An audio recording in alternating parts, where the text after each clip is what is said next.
Hello, I'm Dr. Andrew Sinclair. I'm a health psychologist who works at Independence Australia and have worked with polio survivors and people dealing with the late effects of polio for over 10 years. And hello, I'm Jenny Coadlo. I also work at Independence Australia as a clinical psychologist. And not only do I work with people with disabilities, I also have been working with family members and the social effect that the disability can have.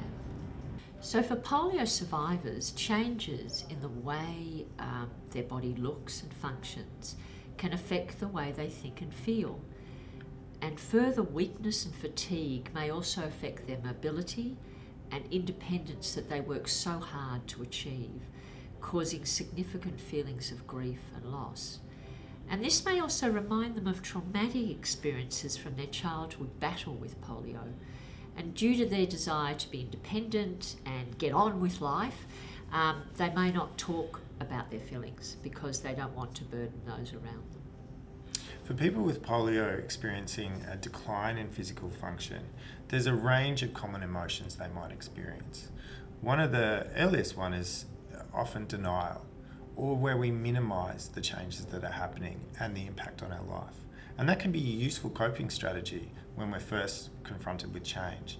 But if that persists, it may get in the way of us making the changes that will help us to adapt well to the change in our physical condition. Other common experiences can include anger or even blame, and that may be blame of ourselves or others and family. And sometimes that's related to our early experiences of polio when we were a child.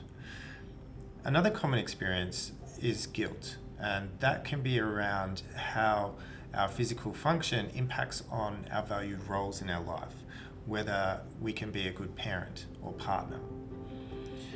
Finally, sadness is a really common emotion, and that reflects the loss of function and perhaps a sense of self-esteem that comes along with the decline in physical function.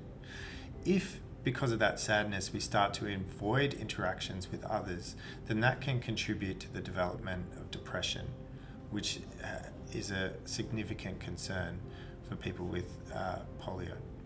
It's important to realise that when we have a loss of function, some illness that goes on for quite a while, we often experience loss and hence sadness, a sense of sadness. And this is understandable and actually useful, as long as we don't get stuck in it.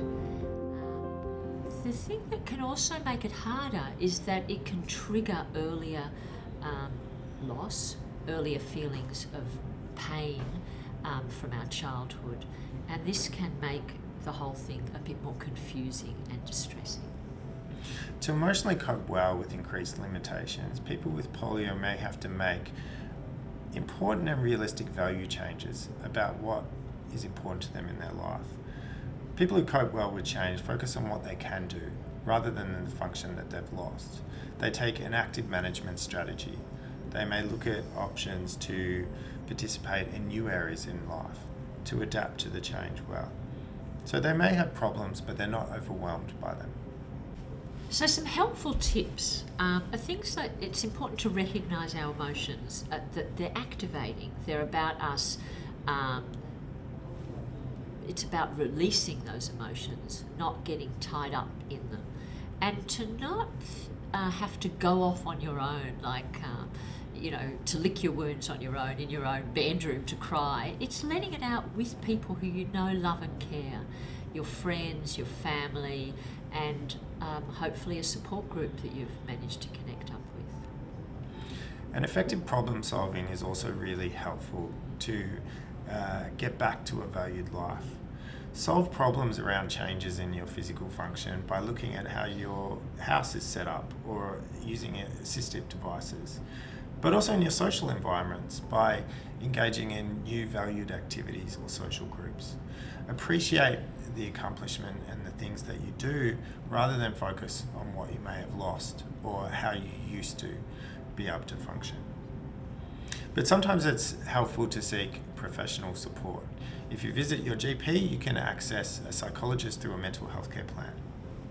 And again, I'll stress the importance of connecting with family and friends and looking for a polio support group.